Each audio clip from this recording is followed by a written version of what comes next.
Hello and welcome to Lamplighter. Today is April 14. Today in our daily Bible reading, we continue to read about the difficulties that are going on between David, the king, and his son Absalom.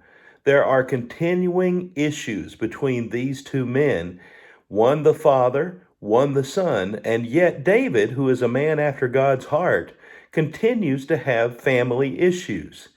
Now, as we left off in our reading yesterday, Absalom was claiming to be the king of Jerusalem. He was building a conspiracy against his own father, and he was gaining several followers as he did so. There's some debate about which side some of the people are going to go to.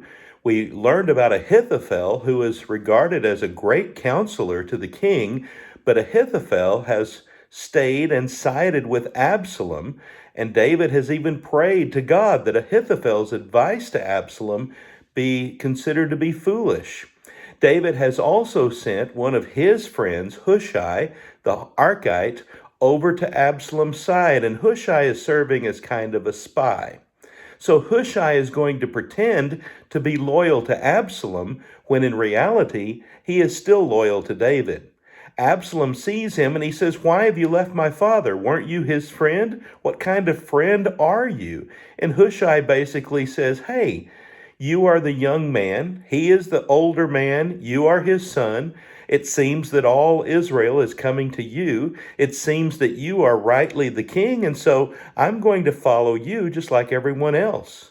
Well, Absalom is arrogant enough to believe Hushai, and Hushai is able to fool him easily as if he's some sort of bandwagon follower, someone who's just jumping on the bandwagon of whoever's popular at the time. So Absalom then starts to listen to some advice from his counselors, namely from Ahithophel.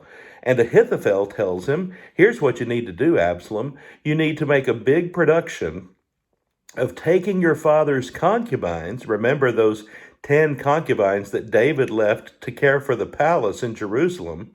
Ahithophel says, "Take those women and lie with them in the midst of all Israel, because what will happen is people will see that you have become a stench in the nostrils of your father, and that you truly are the one who's calling the shots. You truly are the king that is worthy of being followed."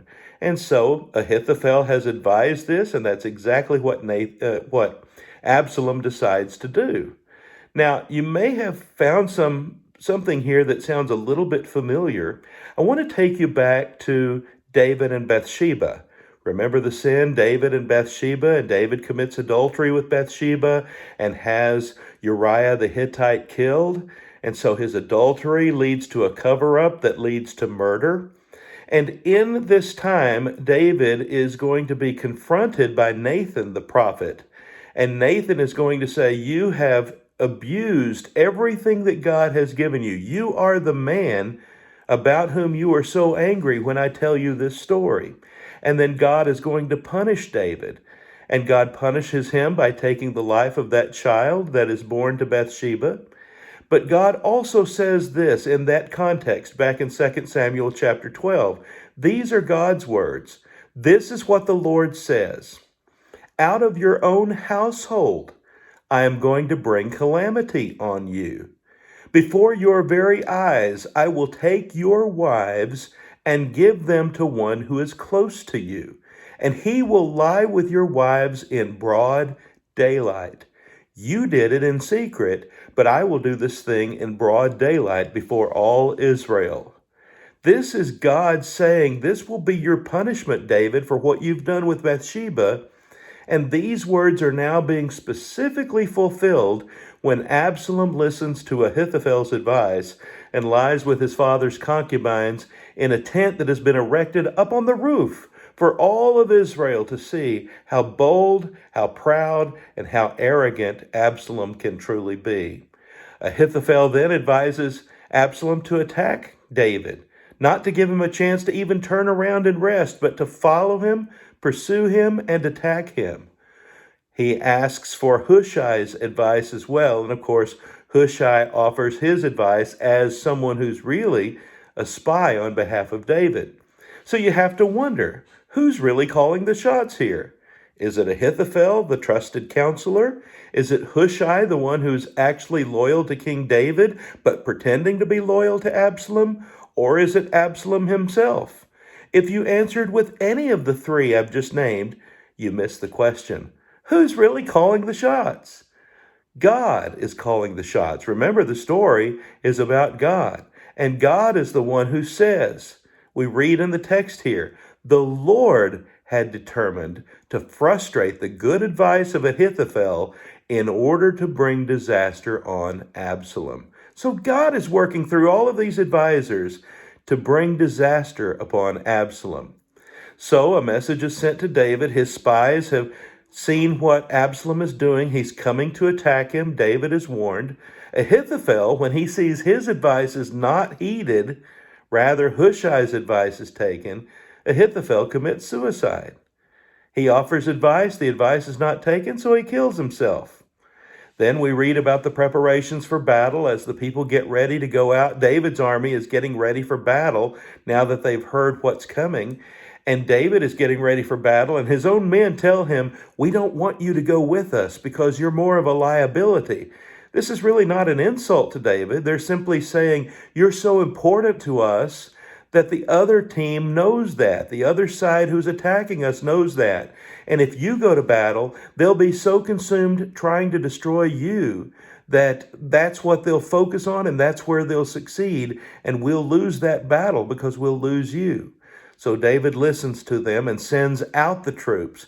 And he stands there at the city gates as they're leaving. And he's even asking Joab and some of those who are within earshot, please be gentle with my son Absalom. Please be gentle with him.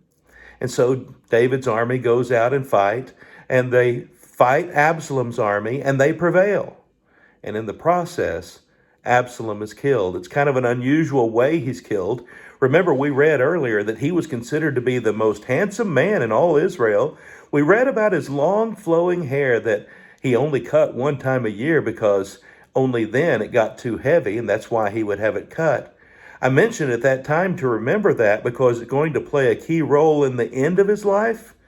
Well, today's text, we read about him in this battle, riding on a mule, and his hair gets caught up in an oak tree's branches. And the mule keeps riding, and Absalom is hanging there in the tree by his hair. One of the soldiers sees that and tells Joab, and Joab says, why didn't you kill him? He's our enemy. And the soldier says, well, hey, I heard David say, take care of my son Absalom. Be gentle with my son Absalom. I'm not going to be the one to kill him. So Joab takes care of matters for himself and puts his javelin through Absalom, taking his life.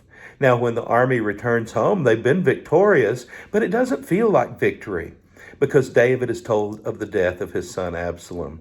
And David begins to weep and wail, mourning over his son. Oh, Absalom, my son, Absalom, my son, my son. And the soldiers just kind of slink back home as if they feel shame and they feel guilt, even though they've done exactly what they were expected to do and they've been victorious in battle.